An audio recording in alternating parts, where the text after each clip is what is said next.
Okay, I'm doing this video to show you guys my brush that I just got finished blinging out, and I'm going to tell you guys how I did it.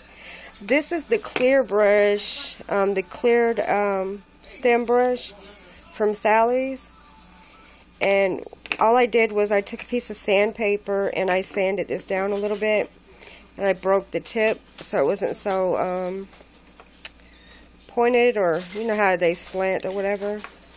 So I did that, and what I did was I used this glue here, and I just put it in sections, little sections at a time, and I used these pink AB stones and just the regular AB stones and some just the diamond stones, and this is how it turned out.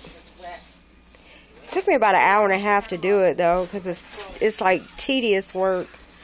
Just you can only do a little bit at a time. But that's my nail brush. Hope you guys like it, and thanks for watching.